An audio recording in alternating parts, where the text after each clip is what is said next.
নমস্কার প্রিয় দর্শক, আপনারা দেখছেন দ্য কেবি নিউজ প্লাস। আপনাদের সঙ্গে কথা বলছি আদিত্য। ফের বহরমপুর শহরে কংগ্রেস প্রার্থী এবং সেখানকার বিদায়ী সাংসদ অধীর রঞ্জন চৌধুরীর প্রচারে বাধা সৃষ্টির অভিযোগ তৃণমূল কংগ্রেসের বিরুদ্ধে।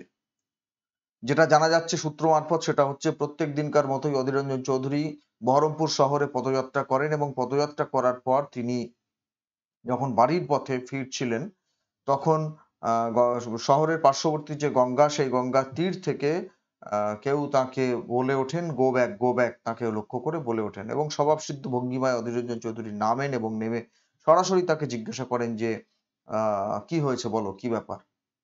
তখন তিনি বলেন যে আপনি 5 বছরে কিছু করেননি এবং তখনই তার সঙ্গে ধস্তাধস্তি শুরু হয়ে যায় বা অশ্লীল কথাবার্তা বলতেও শুরু করেন ওই তৃণমূল কংগ্রেসের যিনি সমর্থক, যিনি গো ব্যাক ধ্বনি দিচ্ছিলেন। এবং অধীর চৌধুরীর অভিযোগ তিনি সম্পূর্ণ মদ্যপ অবস্থায় ছিলেন, তাকে খুব বাজে কথা বলেছেন। আমি ভিডিওর আরেকটা অংশ দেখাই, যেখানটায় সাধারণ মানুষ বিক্ষোভ দেখাচ্ছেন বা তৃণমূল কংগ্রেসের কর্মীরা বিক্ষোভ দেখাচ্ছেন বলে অভিযোগ করছেন সেখানকার মানুষজন যে অধীর চৌধুরী গত 5 বছরে কিছু করেননি বা দীর্ঘদিন ধরে তিনি সাংসদ রয়েছেন, সেখানে তিনি কিছু করেননি। সুতরাং সেখানকার মানুষ কিভাবে বিক্ষোভ দেখাচ্ছেন সেটা আপনাদের প্রথমে দেখাই, তারপর এই ঘটনার প্রকৃত যথাযথ ব্যাখ্যা অধীর রঞ্জন চৌধুরীর মুখ থেকে আপনাদের শোনাবো, কি ঘটনা ঘটেছে এবং তিনি কেন এরকম রিয়াক্ট করেছেন, অর্থাৎ হঠাৎ করে তেড়ে গিয়ে কাউকে চর মারা বা কারো গায়ে হাত তুলে দেওয়ার যে ঘটনা, যে অভিযোগ তৃণমূল কংগ্রেস করছে যে একজন বর্ষিয়ান সাংসদ, প্রবীণ সাংসদ, দীর্ঘদিন ধরে তিনি সাংসদ, লোকসভায় কংগ্রেসের দলনেতা, তার এরকম আচরণ, এটার একটা দেশ জোড়া এফেক্ট আছে। কেন তৃণমূল কংগ্রেস এরকম অভিযোগ করছে সেটা আপনাদের নিশ্চিতভাবে শোনাবো, অধীর রঞ্জন চৌধুরীর বক্তব্য শোনাবো। তার আগে দেখুন যে সাধারণ মানুষ সেখানে কি কথা বলছেন এবং জটলার মধ্যে দিয়ে কি ঘটনা ঘটেছিল সেখানটা আপনাদের একটু দেখাই। আপনারা দেখতে পাচ্ছেন সরাসরি সম্প্রচার এই মুহূর্তে সবসময় টিভি চ্যানেলে ফেসবুক পেজ থেকে সরাসরি সম্প্রচার। অধীর চৌধুরী গাড়ি আটকে রেখে বহরমপুরের নতুন বাজার, স্থানীয় নতুন বাজার এলাকায় সাধারণ মানুষ গো ব্যাক স্লোগান দিচ্ছে। আপনারা দেখতে পাচ্ছেন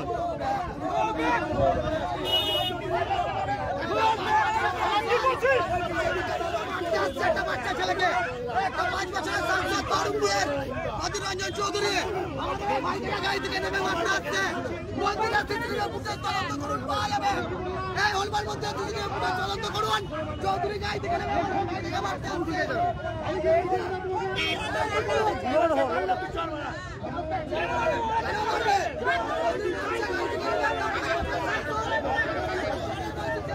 আপনারা দেখতে পাচ্ছেন সরাসরি সম্প্রচার শুধুমাত্র সবসময় টিভি চ্যানেলে ফেসবুক পেজ থেকে।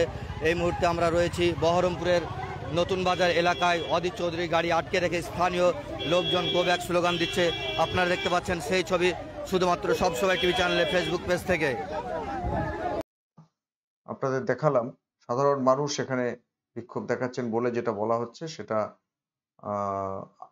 সত্যি সত্যি সাধারণ মানুষ কিনা, নাকি তৃণমূল কংগ্রেসের তারা কর্মী বা তারাই প্রথম উত্তক্ত করার চেষ্টা করেছিলেন অধীর রঞ্জন চৌধুরীকে। প্রকৃত ঘটনা কি ঘটেছিল সেই সময় অধীর রঞ্জন চৌধুরীর মুখ থেকে আপনাদের নিশ্চয়ই শোনাবো। তবে একটা কথা বলি যে প্রচারে বাধা দেওয়াটা কোনো পক্ষেরই, কাউকে বাধা দেওয়াটা শোভনীয় নয়, উচিত নয়।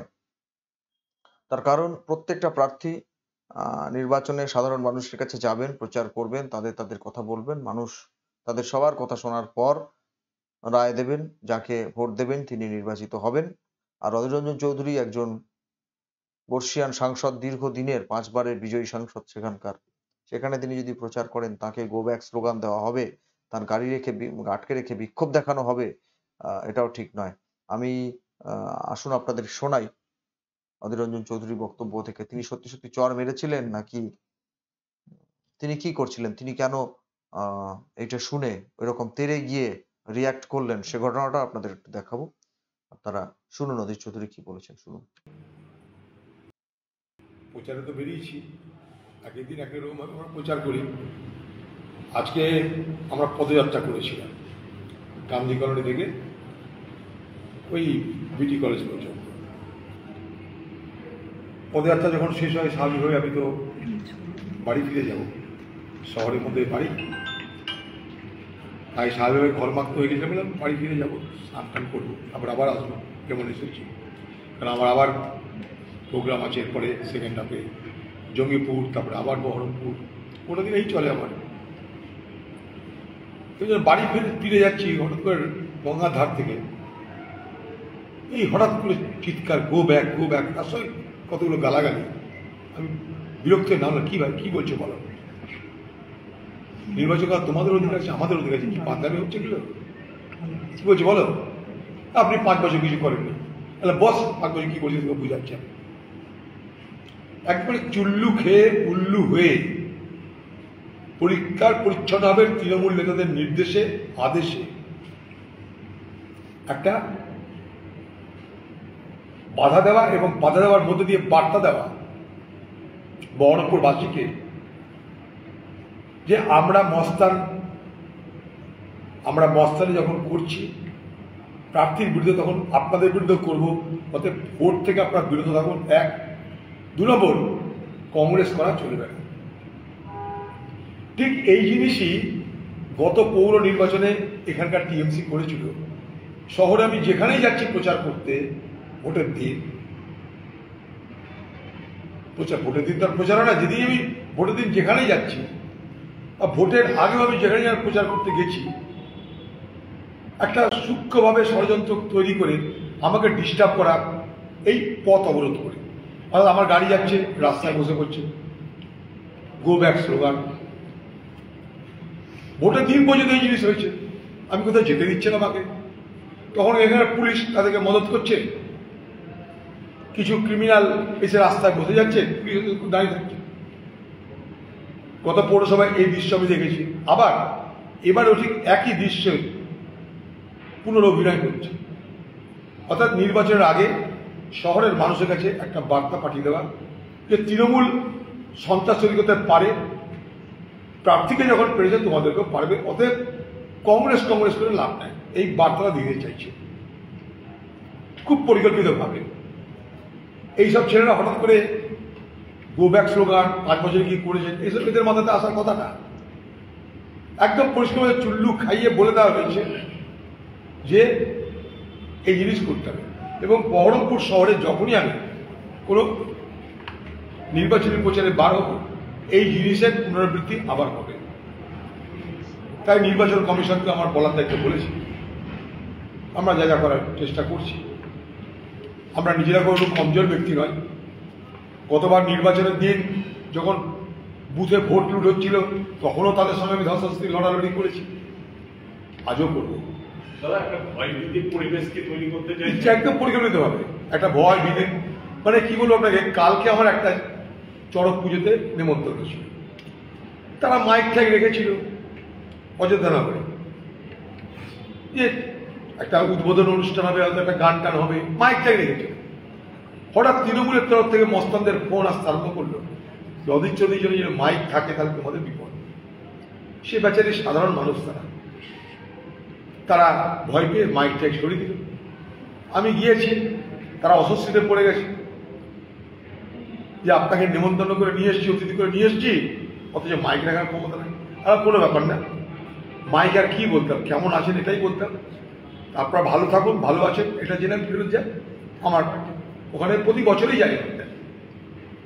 এইভাবে বহুদিন ধরে এখানে চেষ্টা হচ্ছে যে অধীর চৌধুরী কোনো পুজোয় যাক, অনুষ্ঠানে যাক, সামাজিক, ধর্মীয়, রাজনৈতিক সব ক্ষেত্রে বাধা সৃষ্টি করে আমার যাতায়াতের পথকে অবরুদ্ধ করে দেবে, অর্থাৎ আমি যেন কিছু বলতে না পারি।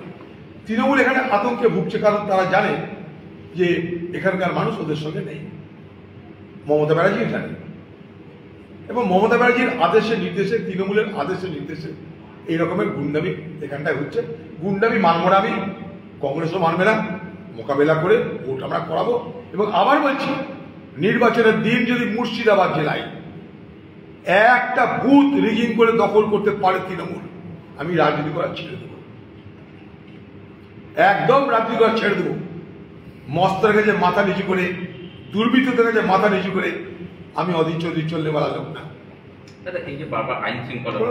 আপনাদের নিশ্চয়ই মনে আছে গত পঞ্চায়েত নির্বাচনে যে কথা উল্লেখ করলেন অধীর রঞ্জন চৌধুরী নিজেও, যখন ব্যালট বক্স ছিনতাই বা ছাপ্পা দেওয়ার অভিযোগ উঠছিল কোনো কোনো বুথ থেকে, হয়েছে ব্যাপকভাবে পঞ্চায়েত নির্বাচনের সে পরিস্থিতি, কিন্তু দু একটা বুথে অধীর রঞ্জন চৌধুরী যেখানে খবর পাচ্ছিলেন, তাড়া করে গিয়ে একজনকে ধরেছিলেন, আপনাদের নিশ্চয়ই মনে আছে সেই কথাটা আজকে তিনি সাংবাদিক বৈঠকে আবার তুললেন এবং সরাসরি চ্যালেঞ্জ করলেন যে একটা বুথ মুর্শিদাবাদ জেলায় যদি তৃণমূল কংগ্রেস এইভাবে দখল করার চেষ্টা করে তাহলে তিনি রাজনীতি ছেড়ে দেবেন। তার মানে বুঝতে পারছেন ওখানে কাঁটে টক্কর হতে চলেছে অধীর রঞ্জন চৌধুরী বনাম ইউসুফ পাঠান বনাম নির্মল সাহা, ডক্টর নির্মল সাহা বিজেপি প্রার্থী, তার সঙ্গে আইএসএফ এর ক্যান্ডিডেট রয়েছে, তার সঙ্গে রয়েছে এসইউসিআই এর প্রার্থী, সব মিলিয়ে জমজমাট লড়াই হতে চলেছে। তবে শেষে আরেকটা কথা বলবো, কোনো প্রার্থীকেই প্রচারে বাধা দেওয়া উচিত নয়।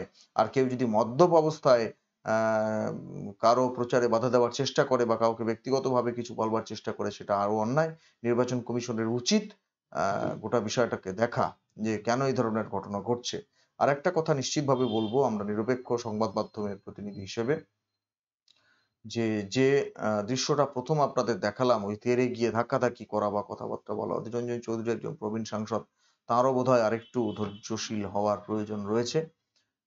তার উপর প্রচুর অত্যাচার হয় এটা আমরা জানতে পারি। এ রাজ্যে যেমন শুভেন্দু অধিকারীর উপর অত্যাচার হয়, বিভিন্নভাবে আটকানোর চেষ্টা করা হয়, অধীর রঞ্জন চৌধুরীকেও কিন্তু ঠিক একইভাবে আটকাবার চেষ্টা করে রাজ্যের শাসক দল। সেই জায়গা থেকে দাঁড়িয়ে তিনি আউটব্রাস্ট হতেই পারেন, তবে তারও আরেকটু ধৈর্যশীল হওয়ার প্রয়োজনীয়তা আছে। আরেকটু ধৈর্য দেখালে তিনিও বোধহয় খুব ভালো করতেন। প্রিয় দর্শক, কি বলবেন আপনারা? আপনাদের মূল্যবান মতামত কমেন্ট বক্সে কমেন্ট করে জানাবেন। ফের রবিনহুড রণংদেহী মেজাজে অধীর রঞ্জন চৌধুরী এবং উল্লেখ করলেন পঞ্চায়েত নির্বাচনের ওই তেড়ে গিয়ে দুষ্কৃতীদের ধরার প্রসঙ্গ। কেমন লাগলো আপনাদের? কি বলবেন? কমেন্ট বক্সে কমেন্ট করে যা বলার বলবেন। নজর রাখবেন আমাদের প্রত্যেকটা প্রতিবেদনে। দেখা হবে পরের প্রতিবেদন নিয়ে খুব তাড়াতাড়ি। ধন্যবাদ।